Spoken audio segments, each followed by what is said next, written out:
Hello and welcome to The Tonight Show. Ireland to officially recognise the state of Palestine.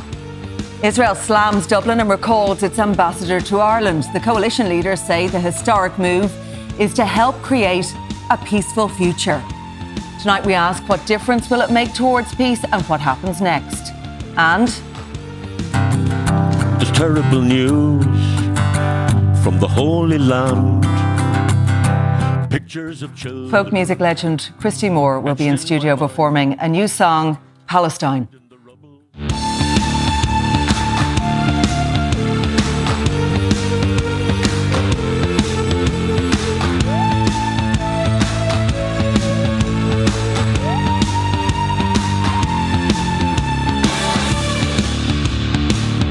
Ireland is to join Spain and Norway in formally recognising the state of Palestine next Tuesday. Announcing the historic decision this morning, the Taoiseach pointed to Ireland's own past and said it was taken to help create a peaceful future by leading to a two-state solution.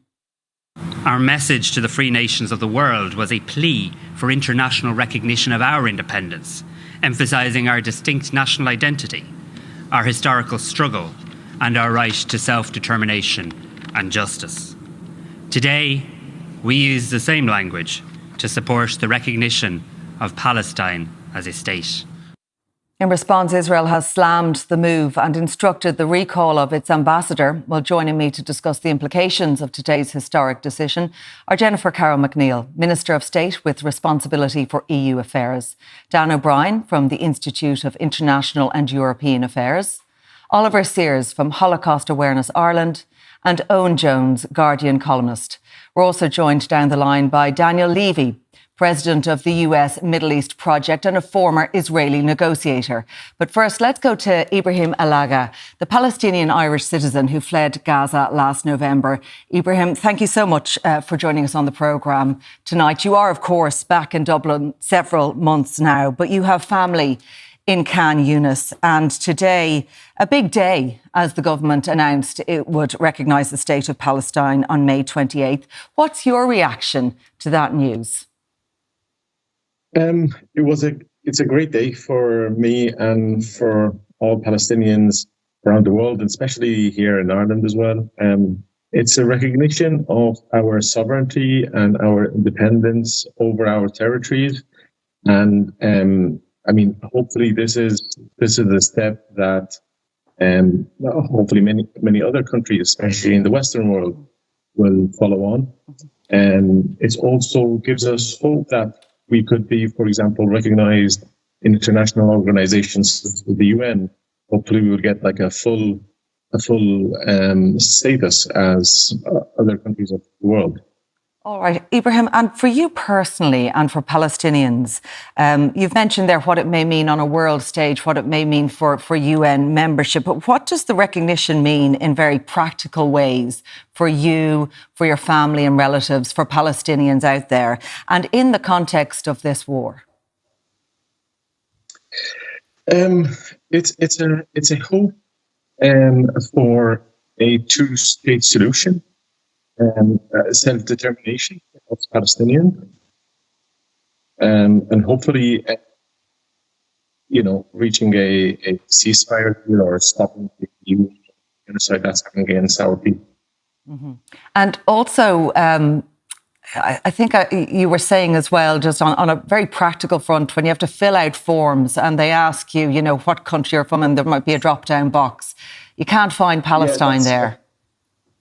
Yeah, so that's one of the issues. But another issue, many Palestinians, when they were here in Ireland, and the thing, our passport as a identification, most of the time was refused because our passport does not a country or the bank. So I think that's going to be. Also, as you just said, I personally trying to select Palestine. I can find just have to choose, for example, or other. All right. But now I think I don't think I'm going to anymore. Okay. Ibrahim, the line is just breaking up there, so we're just conscious of the technical difficulties we have with that, but we do thank you for joining us on the programme tonight. We do appreciate it. We're going to return to our panel now. Jennifer Carroll-MacNeill on this decision. And I think, what Ibrahim was pointing to there was it does have significance in terms of, for him, he feels towards, this two-state solution, the recognition of Palestine, and also what he was talking about even for a passport, for recognition at the bank on a very practical level, a sense of identity and knowing and be able to say where you were from. But why did the government decide to recognise the state of Palestine at this particular juncture? What's the objective? Well, Ireland was one of the first EU states to go down this path as early as 1980, and we have always wanted to do it at the right moment, at a moment ideally as part of a negotiated settlement that would contribute to a negotiated settlement for a two-state solution. But on the basis that feels further away than ever before at the moment, we decided to do it now. It was part of the programme for government to try to move towards a political path for the resolution of this ongoing conflict and to try to give recognition to a state of Palestine from Ireland, but from other EU states as well, and to help build momentum towards that political project. It's very clear, although there were two-state solutions on the table in the past, in 1947, 48, and at different stages in 2000, 2008, we really are so far away from that now as a consequence of a very right-wing, very deeply unhelpful Israeli government that we've had over the last period and the dominance of Hamas in Palestine. And we want to give support to moderate actors on both sides. So the Palestinian Authority, who, achieved more prominence today, had a conversation with the Taoiseach today, the president of the Palestinian Authority, Mahmoud Abbas. And all of the time what we're trying to do is give prominence to moderates and give prominence to a political process. We did that today with recognition of the state of Palestine, which will happen formally next week, with Norway and with Spain. And we hope that other EU member states would join us. Of course, there are 10 EU states who are already recognised the state of Palestine, Sweden being the most recent. So this isn't a brand new thing by Ireland. But these three countries together, we hope, will be joined by others in the next weeks and months. Do you believe that will happen? We did hear from the Taoiseach that he would expect more countries to follow suit in the coming weeks. I mean, have you got, clarification or confirmation on that? Well, we hope, and indeed we hope it's for them and for their domestic political processes. And we have been in conversation with a number of different jurisdictions. And really, it's not for us to say for them, but we hope that, potentially after European elections or different internal political processes within other countries, that they might find a way that they might make that decision as well. Of course, it was very important that in the General Assembly vote on the 10th of May in relation to whether a Palestinian state would ever become or would have the capacity to be recognised as a member of the UN, that very many of the EU states abstained from that. And that is in itself a step towards where we'd like to be. Of course, Ireland voted for it, but it's just important to recognise. So you believe that's a softening of the stance there. Define what borders you're recognising. It's the 1967 borders, but of course that's what we're recognising now in a negotiated political solution. That may not be what two equal partners settle on. That's a matter for their negotiations when that happens. But we're recognising the 1967 borders. Okay, now. So that points then to occupied West Bank and settlements that are there, and it certainly puts a focus then on those existing borders. Strategically on this one, that we have seen reaction. And do you believe that reaction is telling? We've seen Hamas celebrating this announcement. Does that worry you?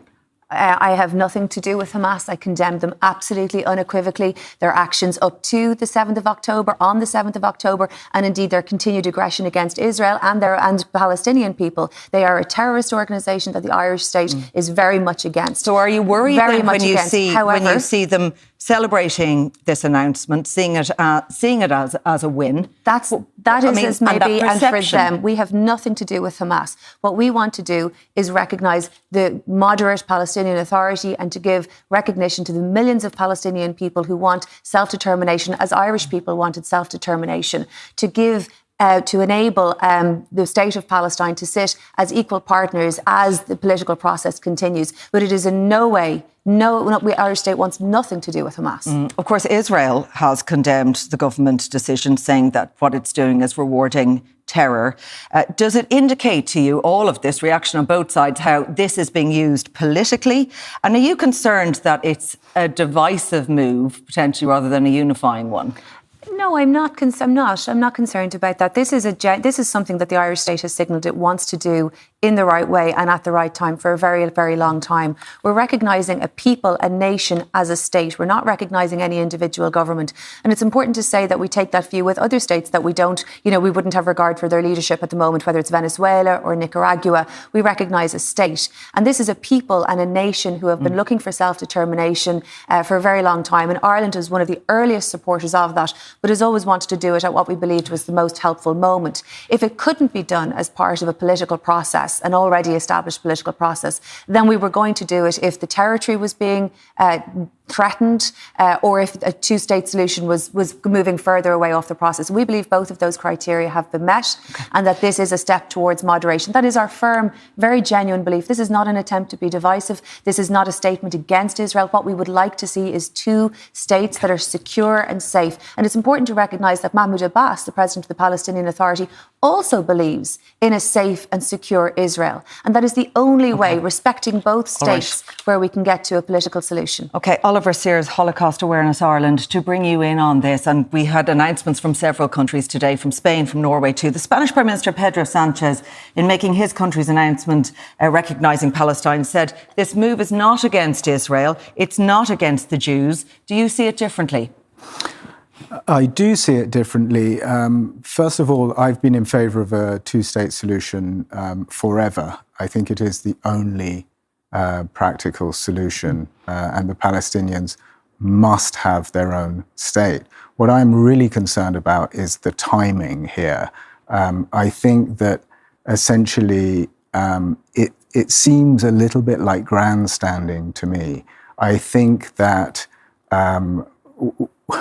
we have half of Palestine, so the Gaza Strip, under the control of a prescribed terrorist organization which continues to prosecute its charter to annihilate the State of Israel. It holds 128 hostages still. I don't know how many of them are alive, not just Israeli citizens, but citizens of other countries too. So what exactly are you recognizing here? The other thing that's interesting to know that in the West Bank, I think if there was an election today, and there hasn't been one for years and years, I think Hamas would come to power there too. So the idea of encouraging moderate Palestinians is very noble, but where are they?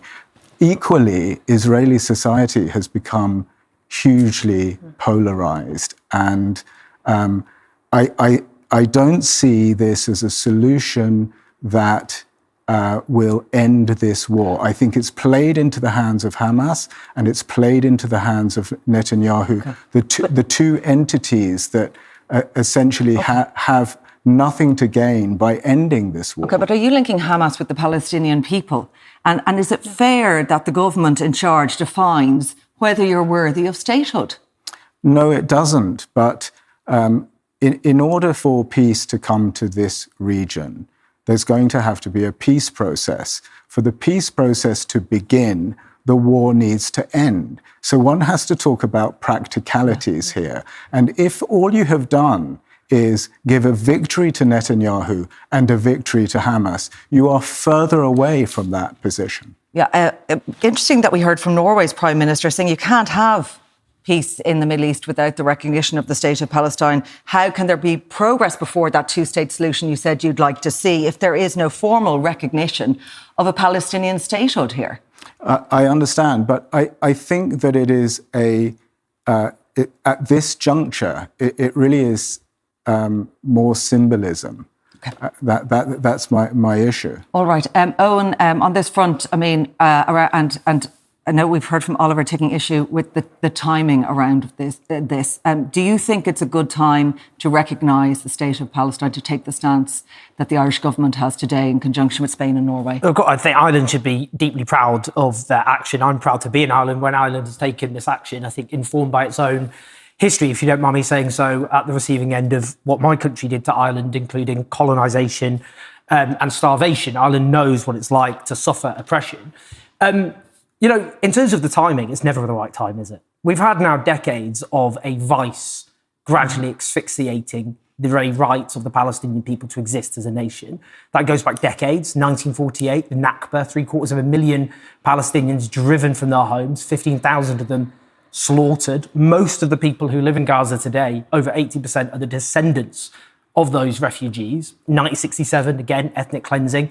The colonization in the West Bank, which prevents any ability of an independent Palestinian state from existing. And the problem we've had up to this point is Israel has had the overt support of the US, the world's only superpower, which occasionally hand-wrings and talks about a two-state solution, but doesn't put any pressure. And the Israeli government knows that it has impunity up to this point. It knows that it can have a government like Netanyahu is overtly opposed to any form of national self-determination for the Palestinians. And what that means in practice is what we're seeing at the moment, the slaughter in Gaza, backed up by overtly genocidal rhetoric. But what it means in practice is when they say there will only be one state, the Israeli state, between the River Jordan and the Mediterranean Sea, that means in practice an eternity of oppression, apartheid, occupation, with murderous violence. Unless there is massive pressure on the Israeli state, and there is now growing pressure, they're becoming a pariah, I would say, internationally, then there will never be any hope for an independent Palestinian state. And I would note many Israeli ministers are talking about ethnically cleansing Gaza. And we also have a campaign of terror in the West Bank at the moment. Hundreds of Palestinians have been killed and they're also being driven from their homes. Unless the likes of Ireland take action, the Israeli government knows it can prevent any Palestinian state from ever emerging, and it will drive the Palestinians from their homes. That doesn't recognise, I hear what you're saying, but it doesn't recognise all of the efforts by previous Israeli governments and indeed American administrations to try to get to two-state solutions in the past. I think it overstates it ever so slightly. We're saying in agreement that we want to see a recognised Palestinian state and a two-state solution, but I do think it slightly overstates the previous position. There have been very moderate Israeli governments in the past that have really worked towards a two-state solution. I totally agree with you about the Netanyahu government, I think, and indeed, as Oliver has said in Irish Times, it has been one of the most, or I'm paraphrasing, one of the most deeply unhelpful governments that there has ever been in Israel. I think it's important to separate Netanyahu from some of the very moderate, constructive Israeli governments that have been there in the past, and that I certainly would hope to see. I disagree with that. Sorry, I just finished. And that I certainly would hope to see again. That is exactly the sort of moderates that we hope that they're the only people who can deliver a long-term political solution are moderates. So you don't believe sides. that the previous Israeli governments would take any issue with declaring recognition of a Palestinian state? I didn't say. Well, as part of the previous discussions, indeed from the Oslo Accords, a Palestinian state and the structure to be created around that was one of the things to follow from that. It didn't happen. But I'm just saying there's a different historical context than perhaps the one that you. No, I don't agree. That's historical. With all due respect, that's historical revisionism. Okay. Oh, I'm sorry. I don't agree with that. With or without respect, I simply don't agree. With that. Well, with or without respect, I don't need your respect. But Shimon Peres is who you're referring to, for example, and he made it clear that a Palestinian state would not be a state; it would be less than a state. Under the so-called moderate Israeli governments you're talking about, that's when the occupation was set up. That's when what is defined by the likes of Israeli human rights organisation B'Tselem or international human rights organisations like Amnesty International, apartheid was set up. And under those so-called moderate governments, I would note, the settlements in the West Bank expanded. Right. And that all happened with the support and complicity or the failure of US governments to take any actions. And that's because those governments knew they could get away with anything. All right, OK. At this point, I'd like to bring in Daniel Levy, because, Daniel, you've got an interesting perspective on this. You are a former Israeli negotiator. We're speaking there about previous governments who, Jennifer was saying, look, they would have maybe more moderate, more open to seeking that two-state solution, which, of course, we do not have today in terms of any peace agreement there.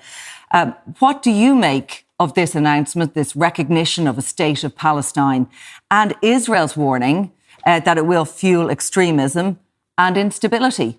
Will it? Well, it's been an awfully long time since we had an Israeli government that even moved in the direction of walking that walk.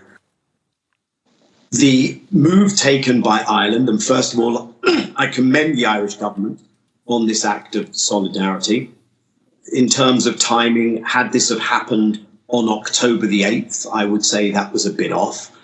On October the 8th, later in the day, in fact, was when you had the Israeli government say, we will cut off food, fuel, water, electricity. In other words, we're going to target the civilian population. We're now several months later, and what we have seen subsequently, I think, really removes that attempted argument by the Israeli government that this is inappropriate timing, you're awarding this, you're awarding that. What I would say is, humbly, I wish not only that Ireland had done this earlier, but that Ireland and others had taken additional measures, because I think had Israelis not had gotten used to the idea of there being zero accountability, there being permanent impunity for Israel, I can't prove the counterfactual, but I don't think things would have been this bad. I hesitate to say I don't think we'd have gotten to October 7th. And what that tells me is today, yes, welcome the move. But what do you do next? Because the territory, the state that you have just recognized is under a permanent belligerent occupation. The Israelis are responding in a way that is trying to intimidate and bully you from taking further steps. But I would urge, and I don't want to put all the weight on Ireland's shoulders, but I would urge Ireland, other coalitions of the like-minded, to think, what are the next steps? Can we accept trade and settlement products from this territory you've just recognized, illegal trade? What are the next steps you could take? Because chipping away at that impunity, creating real disincentives, changing the cost-benefit calculation is the only way that we're going to get to whether it's two states or whether it's equality in the one state that's been created. And let me quote for you what the Israeli minister, Eli Cohen, foreign minister until just recently, said today. He said in response, there is one state between the river and the sea, Israel. So if we want to change this dynamic, give Israelis a sense that there's a cost to this, it will have to move beyond recognition. And I really regret that we couldn't do this in negotiations, and we didn't have Israel held to account, because I think we would never have gotten to this extremism. Okay, Jennifer Carroll-MacNeill, you want to come in on that point. It is the Irish government that has been leading this in the European Union through very, very careful diplomacy with Simon Harris and myself and with Leo Varadkar and Peter Burke beforehand.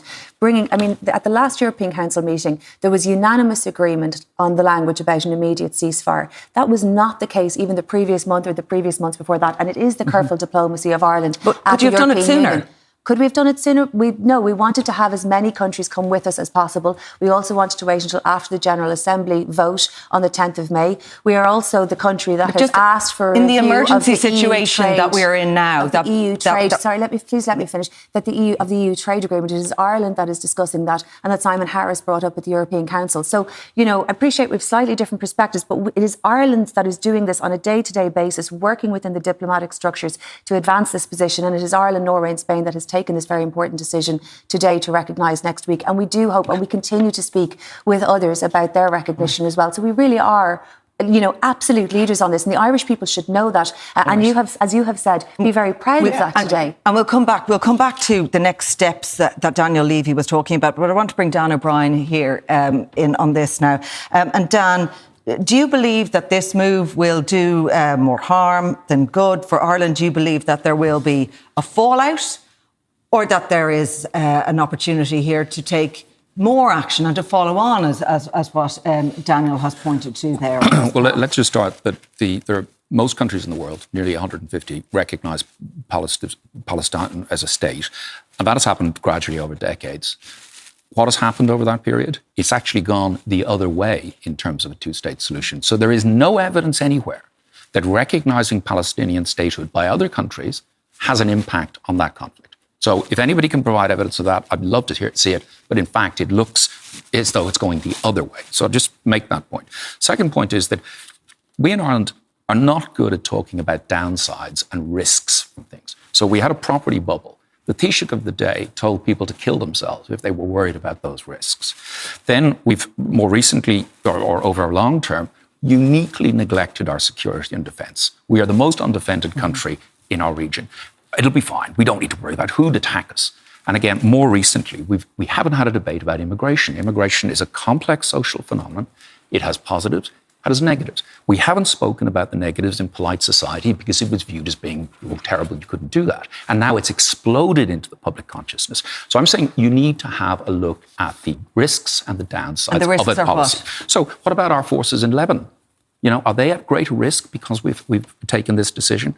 How much have we alienated our most important ally, the United States, to no effect? As I say, I don't think a small country like Ireland of 5 million people is having any impact on the conflict. And I take issue with the minister. I think the minister might be better employed doing stuff that actually has an impact on Irish citizens rather than pursuing a policy that actually is not helping Palestinians or anyone in this conflict. I really don't believe that a small country like Ireland has any real influence over this conflict. Would you accept that people may view that as a very insular frame of mind and way of thinking? No, I wouldn't. I think we need to look at our own interests because nobody else will. And the debate needs to be framed in, is it effective? If it was effective, then maybe, there's issues with that. But I think it's slightly delusional for a small island of 5 million people stuck out in the North Atlantic to be sort of saying that we have a big influence and we have leadership on this. Are we deluded? We're not deluded, but what you're saying is not wrong. I agree with you in relation to security and defence, and I also agree with you that we're deluded in I never said that. You said deluded, not me. What I said you said Dan wasn't wrong, so it's just to clarify where he's not wrong. So what I'm saying is one state on its own, and you asked me why we didn't do it earlier, and I said to you, one of the reasons is because we wouldn't have had the impact on our own. Quite correctly, you quite correctly point that out. So we worked with other European partners, and we have now additional European partners who take the same position, and perhaps there are more. You're absolutely correct, and we have to look at our own interests, particularly in relation to security and defence, which is a very serious situation. But we do believe in multilateralism. That's what we do in Ireland, and we do believe in working within multilateral institutions and with other partners to come to reach a different position. Yes, there's an element of symbolism in what we're doing, of course there is, but we think it's an important symbol, and indeed one that we looked for ourselves at our own moment of self-determination, and that's a legitimate process for any nation to try to aspire to self-determination, and that we're giving recognition to that as we sought from others, and that's okay. And just, Jennifer, on this, about what Dan has to say about potential risks here as he sees them for security and for, peacekeeping troops in Lebanon and otherwise. Has there been discussion at cabinet level in terms of the potential risks, the potential consequences to this? There's always discussion around security and defence, and we are very concerned always about our troops in Lebanon who do a magnificent job in a very, very difficult region, and that's always the case. But Irish Defence Forces do that job very proudly, those peacekeeping jobs very proudly as well. And you don't believe that this makes them more vulnerable? The constant instability there makes it more vulnerable, but that is there's not a target on Irish people as a consequence of that or anything like that. The very instability in the region makes that more vulnerable. And the fact that there are rockets going in both that is a very dangerous region, both for Israel as well as for the Irish peacekeepers there. That argument that small nations shouldn't assert themselves is one of the many reasons we're in the mess we're currently in. We've had a world dominated by great powers which throw their weight around, and you can see the state of the world today, not least, of course, in the Middle East. We need smaller nations to group together to offer a counterweight to that. And in fact, it links to what you said, which is growing numbers of states have recognised the state of Palestine, but it's gone in the opposite direction. You're absolutely right.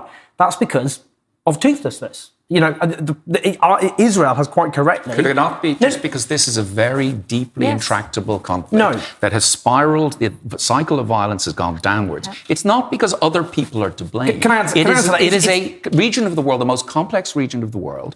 These are ancient hatreds, and it has gone into a downward cycle. That's not because other people are to blame. Talking about ancient hatreds, we all agree that Hamas committed indefensible and despicable atrocities. It's wrong to talk about ancient hatreds in the context of, as anyone who's been colonised knows, you have a nation, a people driven from their homes. People don't like being colonised or driven from their homes. You have a conflict as a consequence. But that point you make about it going in the wrong direction, Israel has quite correctly understood it has impunity. It can behave as it wishes because it has the world's only superpower on its side, giving it the most aid of any superpower doesn't have influence over Israel. No country on earth has received more aid from the United States since 1948 than Israel. It has limitless amounts of weapons and diplomatic support. And the reason that matters is because we've seen in the last few months tens of thousands of Palestinians slaughtered, driven from their homes, and a reign of terror in the West Bank, which is barely even mentioned, because what's happening in Gaza is so extreme. And that is happening, which is throttling any possibility of a Palestinian state, because Israel, up to this point, has concluded it has impunity. And that impunity is falling apart now, and that matters. And when we've heard from Israel Katz, Israel's foreign minister, saying for every country that declares recognition of Palestine, they're going to build another illegal settlement, and the repercussions this may have this is a in rogue the region. State. Yeah, you're listening to a rogue state. You're listening to apartheid South Africa. That shows there are consequences. Well, this is how apartheid South Africa behaved. They didn't like it either when the rest of the world turned against them and their form of racist domination, and they lashed out. When you hear a country saying, we will respond to other countries accepting the right of national self-determination by breaking the law, which is what illegal settlements are, you are listening to a rogue state. That's what Israel is. It is. That's what it's behaving like. We have to take a short break right now, but we will be back shortly, so do stay with us.